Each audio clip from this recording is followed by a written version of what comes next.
अस्सलाम वालेकुम फ्रेंड्स, मैं फ़रहत भट्ट न्यूज़ अल हिंद ग्लोबल प्रेस मीडिया से। आप अच्छी तरह जानते होंगे कि मैं हमेशा नई नई पर्सनालिटी के साथ, नई नई शख्सियत के साथ आपका तारुफ़ करवाती रहती हूँ। और हर शख्सियत जो है वो अपने आप में एक मिसाल होती है। तो जो शख्सियत से मैं आपको आज मिलवाने वाली हूँ वो डोडा से ताल्लुक़ रखते हैं और ये ओल्डेस्ट पॉलिटिशियंस हैं। और कहते हैं ना कि ओल्ड इज़ गोल्ड। तो उसी तरीके से कि ओल्ड जो हमेशा गोल्ड रहेंगे, ये एक खिताब दिया गया है। पॉलिटिक्स में तो बहुत लोग आते हैं और बहुत लोग जाते हैं, लेकिन जो पुराने पॉलिटिशियंस थे वो, उनके हाथों हर किसी का हमेशा भला ही हुआ है और भला होता रहा है। तो जिस शख्सियत से मैं आपको मिलवाने जा रही हूँ, उनका तारुफ़ जो है मैं डायरेक्ट उन्हीं से करवाऊँगी, लेकिन मैं उनके बारे में कुछ बताना चाहती हूँ। सबसे पहले तो श्रीमती इंदिरा गांधी जी के बहुत क्लोज़ रहे हैं। इनके घर पर इंदिरा गांधी जी ने कई दफ़ा जो है अपना शुभ कदम अपने रखे हैं। उसके बाद इनके जो फादर थे लसाजू वानी, जो 3 दफ़ा एमएलए रह चुके हैं डोडा डिस्ट्रिक्ट से। और ये खुद उनको जो है वो असिस्ट करते थे, और उनको असिस्ट करने के लिए इन्होंने अपनी नौकरी तक जो है वो दांव पे लगाई। और इस रहबर बनकर वो चले, अपने फादर के साथ कंधे से कंधा मिलाकर चले हैं। और ज़्यादा मैं टाइम ना लेते हुए मैं डायरेक्ट उनको आपको इंट्रोड्यूस करवाती हूँ मिस्टर गुलाम कादिर वानी जी से। सबसे पहले सर, बहुत बहुत स्वागत है आपका हमारे चैनल पे। Thank you. Thank you. Sir, अगर कहने जाएं तो जो पुराने पॉलिटिशियंस हैं या पुराने लोग हैं, एक बहुत हमारे लिए एक गाइड का काम करते हैं, एक राह दिखाने का काम करते हैं। तो सर, सबसे पहले मैं आपसे ये पूछना चाहूँगी कि श्रीमती इंदिरा गांधी जी का जो है आपके साथ तालमेल रहा है, तो वो कैसे रहा और कब तक रहा, ये प्लीज़ आप विस्तार में बताएं। श्रीमती गांधी उस वक़्त पूरे हिंदुस्तान की लीडर थी, बल्कि होल वर्ल्ड उनको उनको जानता था। वो बहुत बड़ी नेता थी हिंदुस्तान की। तो उनके साथ मेरे संबंध 80 से शायद शुरू हुए हैं। मुझे कोई जाना हुआ था, मैं उनको मिलने गया तो उन्होंने कहा वानी जी, मैं डोडा आना चाहता हूँ। तो मैंने कहा वेलकम मैम, आप आइए, डेट फिक्स कर। उन्होंने डेट फिक्स कर दी। तो वो शार्प उसी डेट पे शार्प 11 बजे वहाँ बैठते थे। तो एक चापर आया, हम चले गए थे, मेरे साथ एक और मेरे साथी हुआ करते थे। तो हम चले गए, सिर्फ 2 लोगों को परमिशन दी सिक्योरिटी वालों ने, तो हम चले गए उनको रिसीव करने के लिए। तो एक चापर आया, उसमें नहीं थी, जब गर्दा उठ गया तो हमने पासा पलट दिया, मुंह पीछे तरफ कर दिया। तो बहुत गर्दा वहाँ उस स्टेडियम में था। तो वो दूसरे चापर में आई तो फिर गर्दा उठा, हम वेट करते रहे। तो गर्दा भी ख़त्म हो गया तो मैडम अपने चापर से नीचे उतर गई। तो हम चले गए, उनको हार पहना दिया। तो हार पहनाया तो उन्हें कैसे कहा, मैंने कहा ठीक है। तो क्या करना है, मैंने कहा लोग जमा है। हाँ हाँ, बहुत खूबसूरत है, हमने सजाया हुआ था उस स्टेडियम को बहुत खूबसूरत तरीके से। तो वहाँ उन्होंने कहा कि मैंने ऊपर से देखा, बड़ा खूबसूरत है आपका जलसगा, और लोग भी काफ़ी हैं। मैं कहा थैंक यू मैम। तो आ गई वो, तो हम वो बैठ गई। वहाँ से थोड़ा नज़दीक ही जाना था, कार में बैठ गई। तो हम दूसरी कार में चले गए। तो वो उतरी तो हम भी पीछे उतर करके तो उनको वेलकम किया, तो स्टेज पे बिठा दिया हमने। स्टेज पे बैठी वो, तो वहाँ उन्होंने मतलब है शुरू की, मैंने इंट्रोड्यूस किया। वो इंट्रोड्यूस क्या करनी थी, वो तो इंट्रोड्यूस थी पहले ही। तो फिर भी मैंने बात 1-2 मिनट में ख़त्म कर दी। तो मैडम को मैंने बोला, आप मैडम तशरीफ़ लाइए और यहाँ अपना विचार रखिए लोगों में। तो आ गई वो, तो उन्होंने काफ़ी लंबी चौड़ी बात की, तारीफ़ भी की जम्मू कश्मीर की, डोडा की, बड़ा खूबसूरत एरिया है आपका। तो चलती रही, बोलती रही। तो जब काफ़ी बोलने के बाद वो ख़त्म की तकरीर, तो नीचे स्टेज से नीचे उतरी। तो आगे मेरी मिसेज़, मेरी सिस्टर्स, मेरे और भी कोई रिश्तेदार लेडी थी 19-20 के करीब, वो भी लाइन में लगी हुई थी। तो मेरी मिसेज़ ने घर से सरसों का साग और मक्की की रोटी, जो हमारे वहाँ उस सीज़न में आम बनती है, तो वो घर से ला के आई थी टिफ़िन में। तो किसी के पास वो टिफ़िन था, तो वो नीचे उतरी। जब स्टेज से अब जाने लगी चापर के लिए, तो उनके वो वो मिसेज ने लाई, वो मक्की की रोटी और सरसों का था साग प्लेट में, तो मुझे मुझे दिया। तो मैंने पकड़ लिया, मैंने ऐसे रखा अपने दोनों हाथों में उस प्लेट को, कही ये क्या है? तो मैंने कहा मैडम ये मक्की की रोटी और सरसों का साग है। तो उन्होंने कहा मेरे तो आज नवरात्रे हैं ना, तो मेरा व्रत है। मैंने कहा अब इस सीज़न में आप यहाँ फिर कब आएंगे, जब ये मक्की की रोटी होगी, सरसों का साग होगा, तो व्रत भी होगा। उसने मेरा दिल नहीं तोड़ा, अपना व्रत तोड़ दिया, मेरा दिल नहीं तोड़ा। तो उसने ली थोड़ा सा टुकड़ा मक्की की रोटी का, और वो सरसों का साग थोड़ा सा डाल कर, बहुत मीठा है। मैंने थैंक यू किया, तो उनके बाद वो चल पड़ी चावर के लिए। वहाँ तक गए हम, तो उनको हमने सियाफ किया, चले गए। तो इस जो ये इन्होंने लास्ट में कहा कि इंदिरा गांधी जी का व्रत था नवरात्रों का, और नवरात्रों में उन्होंने आप इससे अंदाज़ा लगा सकते हैं कि वो कितनी दिल की अच्छी थी, और किसी का दिल वो अपने, हाँ मतलब अपने हाथों किसी का दिल तोड़ना नहीं पसंद करती थी, और उन्होंने अपना व्रत तोड़ा। और वानी सर के हाथों से सरसों का साग और मक्की की रोटी है जो उसकी एक बाइट ली उन्होंने। तो ये होता है पॉलिटिकल जो लीडर्स होते हैं, जिनको वाकई में लीडर कहा जाता है, ये इनका बड़प्पन होता है।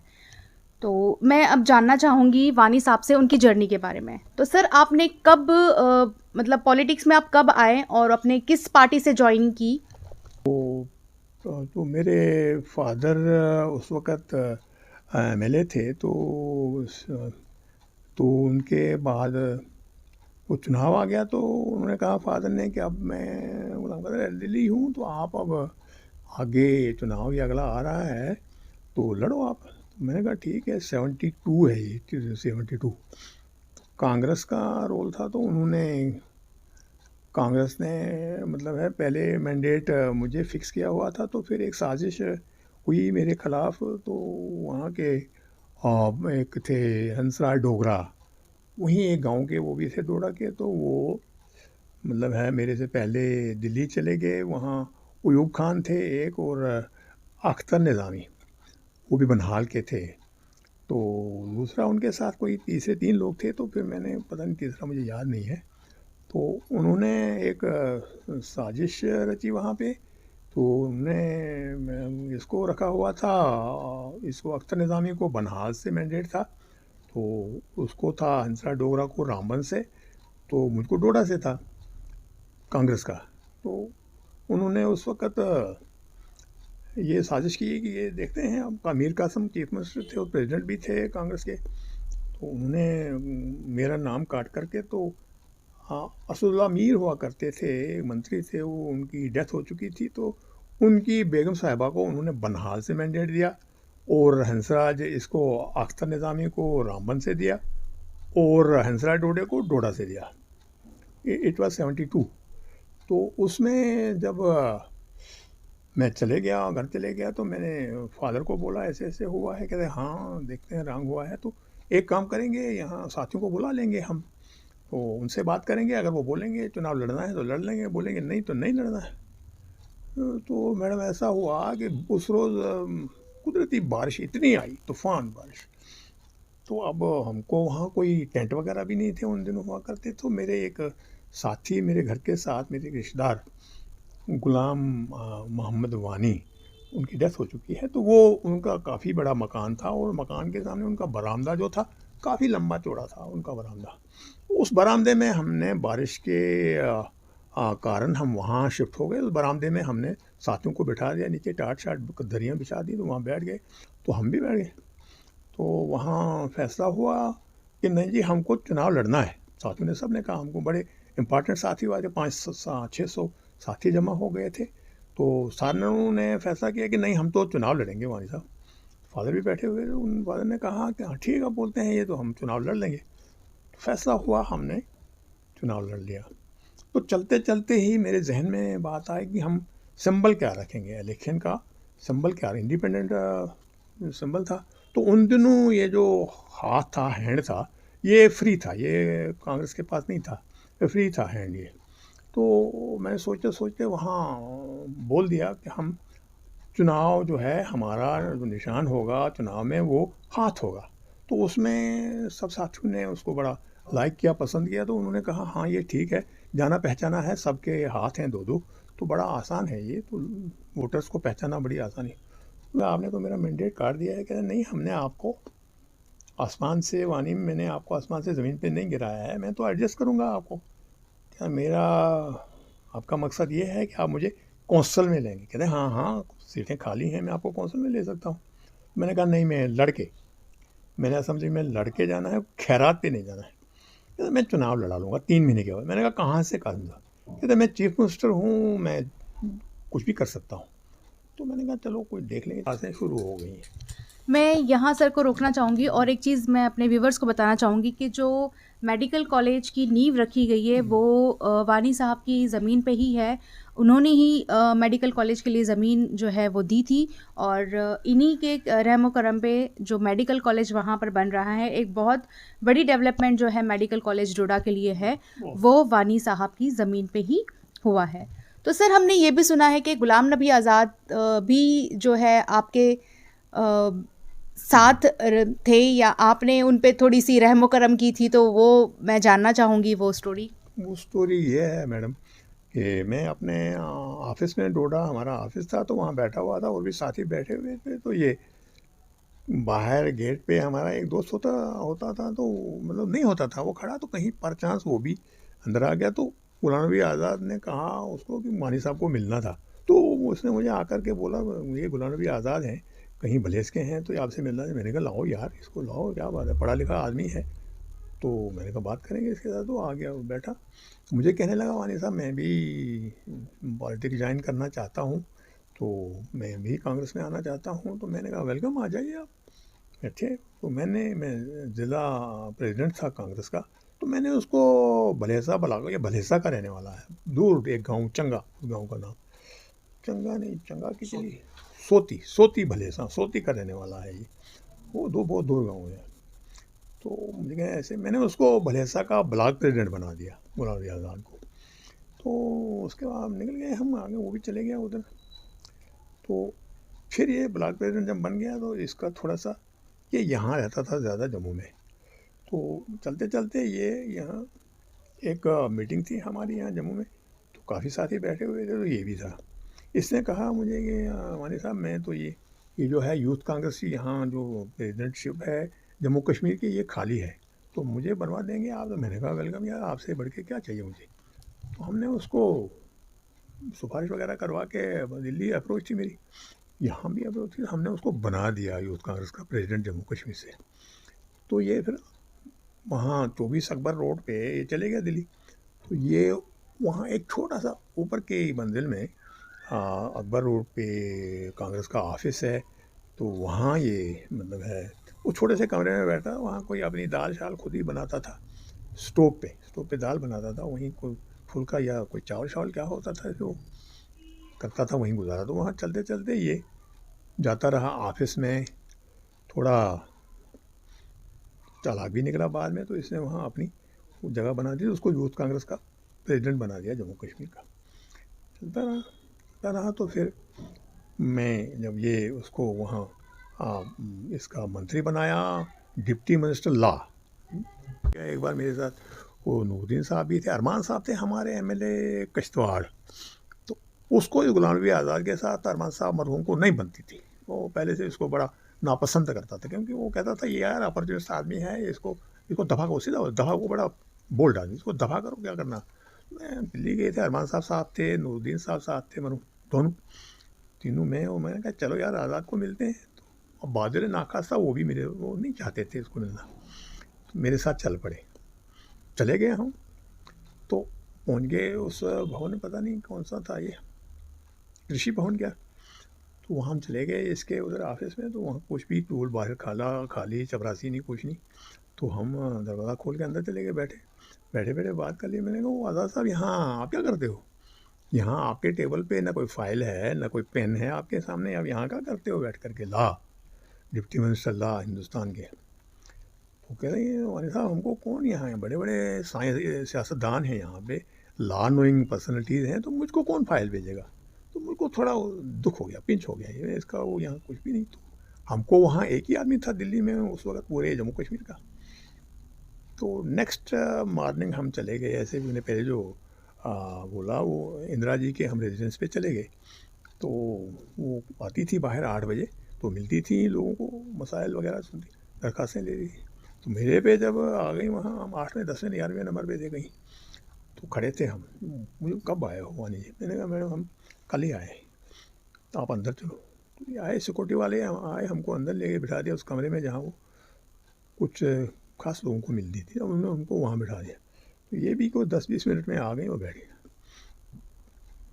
कहने से आए हो आप? मैं कहते आपसे मिलने के लिए। तो मैडम हम कल ये गुलाम नबी आज़ाद को आपने बनाया है, यहाँ ये डिप्टी मिनिस्टर ला है, तो जम्मू कश्मीर से एक ही आदमी है, तो यहाँ उसको कोई बदल दीजिए, महकमा को ऐसा दीजिए जहाँ वो कम से कम हमारी रेल की रिजर्वेशन ही करा सके। मैंने कहा उसको क्या करना है, मैं जो यहाँ हूँ, आपको जो काम होगा मुझे बोला करो। मैंने कहा मैडम हम यहाँ कहाँ रोज़ आपके पीएमओ में आए या प्राइम मिनिस्टर के रेजिडेंस पे पहुँच सके, मुश्किल बनता है क्या? हाँ ये तो उसने नेक्स्ट मॉर्निंग इसको इसको इंफॉर्मेशन और ब्रॉडकास्टिंग का स्टेट मिनिस्टर बनाया। उसके बाद उसने कोई आगे पीछे नहीं देखा, उसने मिसयूज़ किया उस पावर को, अपना बनाता रहा। वो अरबपति आदमी है बड़ा, उसकी कहीं वो हैं, ये जो शिप हैं, ये समुद्री जहाज़, उनका भी कोई वहाँ उसमें हिस्सेदारी है, तो इसलिए वो चलता गया, आगे करता रहा। तो देख सकते हैं व्यूवर्स कि गुलाम नबी आज़ाद जो आज इतने बड़े मिनिस्टर रहे हैं, और तरक्की में जो इनका हाथ है वो भी वानी सर की तरफ से ही हुआ है। जी तो आप समझ सकते हैं कि कितनी बड़ी बड़ी शख्सियत जो है आज हमारे बीच मौजूद है, लेकिन अफ़सोस इस बात का है कि हम ऐसी शख्सियत तक नहीं पहुंच पा रहे हैं। हम इनकी जो जर्नी है ये हम लोगों तक नहीं पहुंचा पा रहे हैं, क्योंकि आज अफरा तफरी का दौर आ चुका है बिल्कुल। और लोग जो है जो आज हिट है उसी को अपनी लाइफ स्टाइल का एक ज़रिया मानते हैं, एक लाइफस्टाइल अपनी। आज जो न्यूज़ में सिर्फ रोज़ के हंगामे होते हैं हम उसी को दिखाना पसंद करते हैं, लेकिन अगर हम सही तौर पे अगर हम देखें तो ऐसे लोगों के बीच में अगर हम बैठकर अपनी बात रखें या इनकी बात सुने, तो हो सकता है कि जो पॉलिटिक्स एक जो खेल है वो खेल बहुत सरल हो जाएगा, सबके लिए एक सभ्य हो जाएगा। सर मैंने ये भी सुना है कि आपका मुफ्ती साहब के साथ भी बहुत अच्छे रिलेशन थे, तो सर इस पे थोड़ी सी रोशनी डालिए। मुफ्ती साहब के साथ मेरे घरेलू ताल्लुकात थे, मरहूम अब नहीं रहे हैं, तो मेरे बड़े क्लोज रिलेशन थे। ये कांग्रेस के प्रेसिडेंट थे जम्मू कश्मीर के। ये जब होम मिनिस्टर बन गए दिल्ली में, तो हम उनको वहाँ चले गए, और भी साथी, तो वहाँ चले गए हम उनको मुलाकात करने की। तो हम नेक्स्ट मॉर्निंग उन्होंने मेरी मुलाकात, तो वो 10 सफदर अकबर रोड पे रहते थे, तो वहाँ हम चले गए सुबह। तो उन्होंने कहा आप ये डोडा यार एक जलसा करना चाहता हूँ मैं। तो मैंने कहा मुझे ये 90s थी, 90s, तो बहुत ख़तरनाक मिलिटेंसी थी वहाँ ढोडा में, तो पर्टिकुलरली वहीं से शुरू हो गई थी मिलिटेंसी। तो उन्होंने कहा, मैंने कहा अब क्या आपको हम पसंद नहीं है, मरवाएंगे हमको, वहाँ जलसा कराएंगे, वहाँ तो 50-50 गनमैन लड़के चलते हैं दिन दिहाड़े, तो वो मार देंगे हमको। कहता नहीं मैंने करना है जलसा डोडा में। तो मैंने भी चैलेंज ले लिया। मैंने कहा एक दो काम करने में, बताओ क्या? मैंने कहा ये जो बटोत कश्तवाड़ रोड है, कितनी रोड आप भी आए हो, कितनी गंदी रोड है, तो बड़ी दिक्कत होती है लोगों को उस रोड पे चलना। बड़ी 16 फुट रोड थी आलमोस्ट तकरीबन। तो कह रहा हाँ मैं आकर के उसको वहाँ गिरफ्त के हवाले करूँगा। मैंने कहा चलो वेलकम, फिर हम जलसे का इंतज़ाम करें। निकल गए, हम पहुँचे डोडा। तो वहाँ एक रिटायर्ड टीचर थे गुलाम रसूल पापुरी, वो एक दुकान पे बैठते थे, वहीं हम लोग इकट्ठा होते थे सुबह 8-10 आदमी, 1-2 घंटे बैठ कर के वहाँ कोई चाय शाय वगैरह भी ले लेते थे। वो नस्वा लेते थे, वो ऐसे बैठा में, तो और भी साथी जमा हो गए, तो वो नस्वा लेते थे पापोजी साहब मरहूम। तो ऐसे पीछे वो लगा दिया था, बेड था अंदर छोटा उनके कमरे में, तो हम बाहर थे बरामदे में पसारे। तो मैंने शुरू की बात, तब मैंने कहा यार ये मुफ्ती साहब कहते हैं मैं डोडा में जलसा करना है मैंने। तो ये सोचते सोचते जैसे नस्वार फेंकी, तो खड़ा हो गया, सोचने लगा। तो बाकियों के बेचारे वो जो साथी थे 8-10 उनका तो पेशाब निकल गया, खौफ, खतरा, डर। तो ये जब खड़ा हो गया बैठा तो उसने कहा हाँ ठीक है वानी साहब कर लेंगे जलसा, कोई बात नहीं। तो उसी वक़्त हमने, उन दिनों कोई ये फ़ोन कम्युनिकेशन वगैरह नहीं था, तो हमने चिट्ठियाँ लिखनी शुरू कर दी। साइकिस्टो स्टाइल हुआ करता था उन दिनों, तो हमने वो कर दी, डेट फिक्स कर दी, टाइम फिक्स कर दिया। तो डेट आ गई तो हमने शाम को कुछ ट्रांसपोर्ट वगैरह कम ही थी उन दिनों, तो हमने कुछ ट्रक वगैरह बसें शसें भेज दी जहाँ जहाँ रोडें जाती, 3 रोडें कुल थी, जो एक डोडा भरत, एक खलैनी मरमत और ये एक डोडा भागवा जैसा। ये 3 रोडें मेरे ही फादर साहब ने सिंगिंग करवाई थी और वो कंप्लीट हो गई थी 12-12, 14-14 किलोमीटर। तो हमने वहाँ तक सुबह वो ट्रक, रात को ही ट्रक वगैरह गाड़ियाँ भेज दी, तो लोग आगे पहुँच गए, तो काफ़ी गैदरिंग हो गई। वहाँ डीसी जो था वो खुर्शीद गनाई, वो नहीं चाहता था यहाँ कोई हम इस किस्म की एक्टिविटी करें। इलांगो होते थे एसपी डोडा, इलांगो मेरे दोस्त थे बड़े क्लोज, वो उधर थे बाहर के, तमिलनाडु के। तो उन्होंने मुझे बुला लिया। सौमीर शर्मा होते थे एक स्पेशल कमिश्नर, उन दिनों स्पेशल कमिश्नर भी बनते थे जिला के लिए। ये 3 बैठे हुए थे, उन्होंने मुझे बुला लिया। हाँ गाड़ी भेजी, आदमी भेजा, तो वानी साहब आप डोडा बुला रहे हैं, सौमीर शर्मा हैं, डीसी हैं और एसएसपी हैं। मैंने कहा चलो, निकल गया घर से। मैं वहाँ पहुँचा तो ये तीनों बैठे हुए थे। तो मैंने उनको कहा मुफ्ती साहब यहाँ जलसा करना चाहते हैं, तो हमने तैयारी भी शुरू कर दी है, तो आप लोगों को क्या समझता हूँ कोई एतराज़ है क्या? तो आप कहने लगे इलांगो मुझे बड़ी सपोर्ट, सोहिरा भी सपोर्ट पे आ गए, इलांगो मेरा दोस्त है, मेरी सब करो करो करो वानी साहब, मैं यही हूँ, कोई बात नहीं, हमसे जो बनता है हम पूरी कोशिश करेंगे। तो हमने साहिबान वगैरह मैंने उधमपुर से मंगवाए हुए थे, डोडा में नहीं थी ये सहूलियत, तो उधमपुर से मंगवाए थे 2 गाड़ियाँ, 2 ट्रक। तो हमने लगा दिए वो साहिबान वहाँ स्टेडियम में। तो मैं सुबह ही में डाकबंगले डोडा में उन दिनों 2-4 दिन रहा बंदोबस्त देखने के लिए। तो मैं सुबह ही निकल गया स्टेडियम में।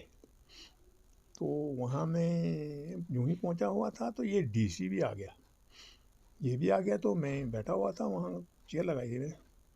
ये आ गया तो मैंने, इसने कहा ये देखो वहाँ, तो ये आ गया डीसी, ये आ गया खुर्शीद गनाई, ये आ गया तो कहने लगा वानी साहब बहुत लोग आए हैं। अब इसने मुझे डांट किया, तंज किया, तो मैं थोड़ा रिएक्ट कर लेता था बड़ी जल्दी। मैंने रिएक्ट किया, मैंने कहा आपका जो काम है वो आप देखो, लोग आए नहीं आए मेरी जिम्मेदारी है, दिस इज़ माई रिस्पॉन्सिबिलिटी, आप अपना काम देखो। इसने कोई 50 के करीब के कुर्सियाँ लगा दी थी वहाँ टेंट में, तो मैंने उसको पहला बोला ऐसे, तो इसने वो कुर्सियाँ उठवा दी वहाँ से, खुंदक आ गई उसको। तो मैं भी खुंदकी टाइप का आदमी रहा था, उन्होंने कुर्सियाँ उठा, उसने कुर्सियाँ उठा दी, दफ़ा करो। तो हमने बंदोबस्त किया आन फान, और वहाँ वही 50 कुर्सियाँ प्रेस वगैरह के लिए ला के तो लगा दी हमने। तो तब तक मुझे आया कोई मैसेज लेके कि मुफ्ती साहब उड़ गए हैं, जम्मू से आ गए हैं, चापर पे आ रहे हैं। तो हम चले गए, तो हमने वो स्टेडियम जो था बड़ा खूबसूरत सजाया हुआ था, बहुत खूबसूरत, झंडे दुनिया भर की वो पंटिंग्स वगैरह, खूबसूरत सा लगता था। तो मुझे जब मुफ्ती साहब वहाँ पहुँच गए, वो लोग भी जमा हो गए थे 10,000 के करीब। तो मुफ्ती साहब जब पहुँचे वहाँ, तो पहले ही उन्होंने कहा, वहाँ मिले ना हम उसके वो एयरपोर्ट पे, तो वो कह रहे आपका स्टेडियम तो बहुत सजा हुआ है। मैंने कहा नहीं मुफ्ती साहब लोग भी काफ़ी हैं। अच्छा चलो देखते, बैठ गया, पहुँच गए वहाँ, लोग काफ़ी थे, 10,000 के करीब थे। वो हमने, वो स्पेस कम हो गया तो हमने वो कनातें फिर बाहर निकाल दी थी कुछ, तो फिर वो लोग उसमें आ गए, बैठ गए, हम भी बैठ गए। तो चल पड़ी जलसे की कार्रवाई। तो मैंने उनको कहा मुफ्ती साहब, मैंने पहले ही, मैंने तकरीर से पहले मैंने कहा जब शुरू करेंगे तकरीर तो मैं आपको एक पॉइंट बता दूंगा कि ये आप ज़रूरी करना है। कि क्या? मैंने कहा ये होम मिनिस्टर थे, वो उनके एडवाइज़र साहब थे, मालिक थे वो हिंदुस्तान के, वो बड़े मोहम्मद से बड़े खुददार किस्म के आदमी थे। तो उन्होंने कहा हाँ ये मैं अनाउंस करूँगा, क्योंकि मैं भी, ये रोड बड़ी गंदी है, मैं बड़ौद किश्तवाड़ गिरफ्त को दे दूँगा, और भी कुछ होगा मैं वो भी करूँगा। तो चलिए आगे उन्होंने वो कर दिया, वहाँ अनाउंस कर दिया बड़ौद किश्तवाड़ रोड गिरफ्त के लिए। तो उन्होंने कहा कोई और, मैंने कहा आप डाकबंगले में खाना खाएँगे तो खाना खाते खाते वहीं इस बात पे भी हम कोई बात कर लेंगे। कोई और डिमांड नहीं भी है। अच्छा चलो, उसके बाद जलसा ख़त्म करके तो डाकमले चले गए। लंच करते करते लंच ख़त्म किया उन्होंने। और क्या आप कुछ बोलते थे? मैंने कहा हाँ मुझे साहब, एक तो ये वहाँ एक मेरा दोस्त हुआ करता था बेचारा उन दिनों। मुट्ठी एक गांव का ना, वहाँ का भाला, भदरवा रोड पे भाला एक जगह है, डोडा भदरवा रोड, वो भाला का रहने वाला था। तो ऊपर था उसका कहीं घर। तो वो कहने लगा ये मेरे घर को रोड करवा दो वानी साहब, बड़ी मेहरबानी होगी आपकी।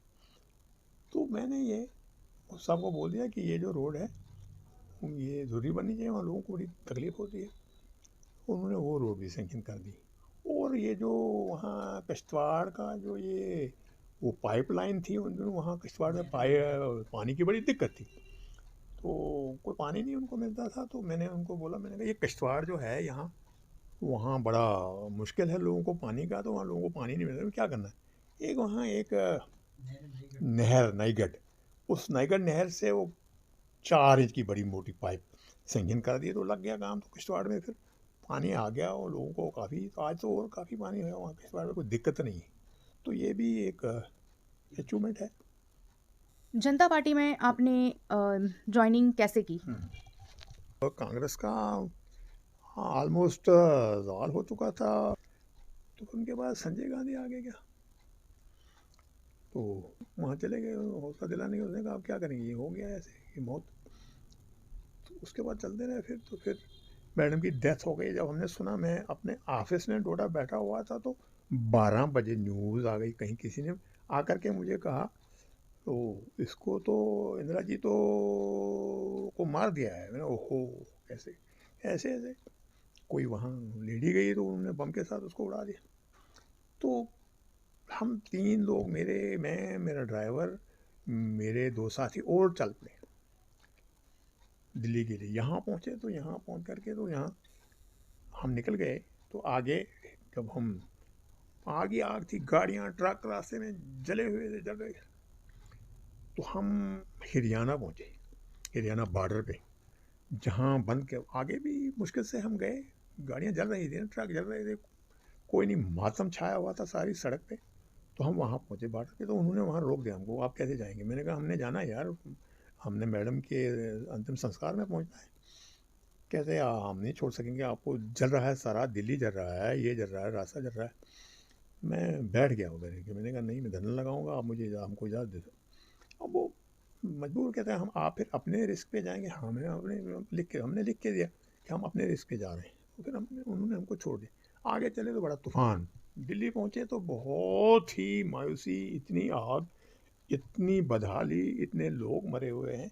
तो चलते चलते चलते चलते तो हम पहुँच गए अपने गेस्ट हाउस में। चाणक्यपुरी है वहाँ, हमारा जम्मू कश्मीर का वहाँ गेस्ट हाउस है। तो हम वहाँ पहुँच गए। तो हम बैठे, कमरा शमरा के, स्टैंड गन हर वक्त लगी हुई रहती थी। तो वो भी वहाँ पहुँचे हुए थे। तो उन्होंने, सलमान खुर्शीद मेरे मंत्री रहे हैं, वो मेरे साथ बैठे हुए थे, और भी साथी थे, हम फ्रंट रो पे थे। तो तब तक ये मैडम को वो आ गए, ये राजीव गांधी आ गए, सोनिया गांधी, और ये क्या, संजय गांधी आ गए। तो उनकी वो मशाल जिससे वो उन्होंने दाह संस्कार किया उस चिता को, तो उन्होंने वो चिता को आग लगा दी। तो जब वो फ्लेम उड़ गए तो मैं पीछे देखता हूँ इधर उधर। तो मैंने कहा वहाँ साथियों, मैंने कहा ये कांग्रेस भी जल गई आज। तो वो नेचुरली फिर कांग्रेस ख़त्म हो गई। तो फिर जनता पार्टी आ गई, मोरारजी देसाई प्रधानमंत्री बने, चुनाव आ गया ना, तो वो जीत गए वो लोग। तो यहाँ भी जनता पार्टी का चल पड़ा। तो मौलाना मसूदी थे इसके प्रेसिडेंट यहाँ जनता पार्टी के, और विगनी लोन थे उनके साथ। लोन साहब के साथ मेरे बड़े क्लोज रिलेशन टर्म थे पहले से ही। तो ये वहाँ गए तो हमने मसूदी साहब को कहा, उन्होंने कहा हाँ हाँ वानी साहब, आप तो चुनाव लड़ेंगे अगला, आपको मैंडेट देंगे हम। गोल चक्कर निशान होता था, हलधर दरमियान में गोल चक्कर के हल, और वो गोल चक्कर वो होता था निशान। तो उन्होंने मुझे लड़वा लिया वो चुनाव 77 का। तो मैं जीत गया चुनाव। मौलाना अताउल्लाह सहरवर्दी वहाँ बड़े पॉपुलर जामे मस्जिद के इमाम डोडा के, तो और मंत्री रहे थे वो शेख साहब के वक़्त के। तो मैंने उनको हरा दिया। उस गवर्नर रूल था तो मैंने उनको हरा दिया उस 77 के चुनाव में। तो फिर उसके बाद हमारा जो है एक्टिव जो सफ़र था पॉलिटिक्स का तो पहले से था, तो उस वक्त के बाद जब मैं मेंबर असेंबली बन गया तो रिस्पॉन्सिबिलिटी बढ़ गई। और मैं भी बड़ा यंग मैन था, मुझको भी जज्बा था लोगों की खिदमत करने का, तो चलता रहा। नहीं, आगे बढ़ते गए, फिर हम चलता रहा सिलसिला। तो फिर आप क्या बोलते थे और क्या, मैं जनता दल, हाँ। जब ये जनता पार्टी टूट गई तो फिर जनता दल की सरकार दिल्ली में बन जनता दल की सरकार दिल्ली में बन गई। तो जनता दल के आ, मेरे ख्याल में शरद यादव है।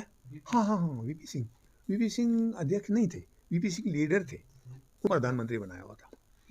हाँ देवगौड़ा। तो हम चले गए वीपी सिंह जी के पास, उनका वो जनमोर्चा चलाते थे, मगर उन्होंने वो जनमोर्चा तोड़ दिया था। वीपी सिंह जी के साथ मेरे अच्छे थे संबंध, तो हम चले गए उनके पास। मैंने कहा ये वीपी सिंह जी ये ऐसे वैसे बन गया, नया सिलसिला है कुछ तो पता ही। कहते फिर आप लोगों ने जनमोर्चा था उनका जनमोर्चा, उन्होंने कहा फिर ये जनमोर्चा क्यों तोड़ा।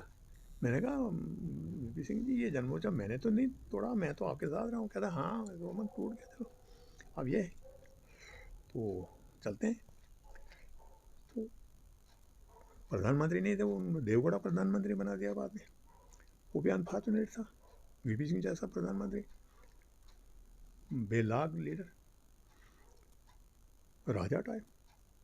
उन्होंने, मैंने कहा इसको देवगौड़ा को मिलना था, तो कहता हाँ मैं अभी फ़ोन करता हूँ। तो उन्होंने कहा फ़ोन कर दिया देवेगौड़ा। हाँ सर बोलिए क्या हुक्म। कहते ये गुलाम कादर वानी इनके साथ साथी हैं, तो इनको मिलो आप। हाँ हाँ सर इनको भेजिए मेरे पास। 7 रेस कोर पे प्रधानमंत्री का रेजिडेंस होता था, आज भी वहीं होगा। तो उनने अपनी गाड़ी दे दी, जाओ आप वहाँ, वो मिल रहे हैं, वेट कर रहे हैं आपका। तो हम चले गए, तो बाहर सिक्योरिटी काफ़ी थी, तो सिक्योरिटी वाले हमको रोकते रहे, मगर अंदर से उनको मैसेज आ गया था इनको छोड़ो। हमको छोड़ देंगे, तो अंदर चले गए, अंदर बिठा दिया हमको कमरे में। तो देवगौड़ा आगे बैठ गए, तो उन्होंने वो कुछ थके हुए थे, उन्होंने टेबल पे अपना सर रख के, टेबल पे। तो श्रीकांत जीना भी एक मंत्री हुआ करते थे वहाँ पे उन दिनों, कैबिनेट मिनिस्टर थे देवगौड़ा के साथ। तो अब श्रीकांत जीना के साथ मेरी थोड़ी सी कोई जानकारी थी, तो बोलते गए हम। तो मैंने दरमियान में एक बात बता दी, तो देवगौड़ा ने मतलब है यहाँ नेशनल कॉन्फ्रेंस के साथ मिला दिया था अपना राय। वो कहता था नेशनल कॉन्फ्रेंस यहाँ पे है तो हम इन्हीं के साथ थोड़ा सा रब्ता रखेंगे। तो मैंने अपनी बात शुरू कर दी। तो मैंने कहा ये कौन सा ये जो है सरदार होता है अपनी फ़ौज का, कमांडर होता है, तो वो अपनी फ़ौज को बॉर्डर पे भेज दे, तो बॉर्डर पे जब वो लड़ने चले गए तो उनके पास जो आर्म्स अम्यूनिशन वगैरह, उनका राशन वगैरह ख़त्म हो जाता है, तो फिर आप पूछते नहीं भी हो वहाँ वो मरे हैं ज़िंदा हैं क्या है। तो ये खड़ा हो गया, ये पीछे लगा दिया इसने, तो इसको थोड़ा फील हो गया। तो वहाँ वो उसके भी आंसू निकल गए, किसके, देवगौड़ा के भी आंसू निकल गए। बहरहाल ये चलता रहा, जैसा हम निकल आए वापस। तो ये था, हाँ, जनता पार्टी देवगौड़ा, जनता दल। जनता दल फिर देवगौड़ा कैपेसिटी नहीं थी मुल्क को चलाने के लिए, टूट गया जनता दल। 77 में जनता पार्टी आ गई। तो जनता पार्टी में घर में था, तो मुझे फ़ोन आया जम्मू से, जैसे लोन साहब का, आप कहाँ हो। मैंने कहा घर में, आप श्रीनगर आ जाओ। तो हम चले गए श्रीनगर, वहाँ पहुँचे। तो नेक्स्ट मॉर्निंग हम, मौलाना मसूदी साहब के घर मिलना था हमको, मसूदी साहब को। तो हम चले गए। मसूदी साहब ऐसे बड़ा सादा, कोई नहीं, चिनार के नीचे घास पे बैठे हुए थे चरण लगा करके। तो लोन साहब भी आ गए।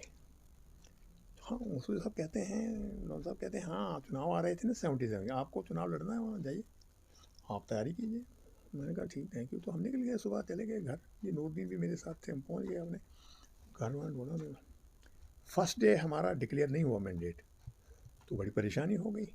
साथी वगैरह आ गए, क्या हो गया क्या हो गया। तो मैंने कहीं कांटेक्ट किया, तो उन्होंने कहा नहीं, कल 14 आदमियों की जो कैंडिडेट्स की लिस्ट है वो रुकी है, ये कल हम फिर शुरू हुआ, कल हम डिक्लेयर करेंगे। मैंने कहा चलो। तो सुबह कल दूसरे को 11-12 बजे हम बैठे हुए हैं, तो मेरा नाम डिक्लेयर हो गया कैंडिडेट।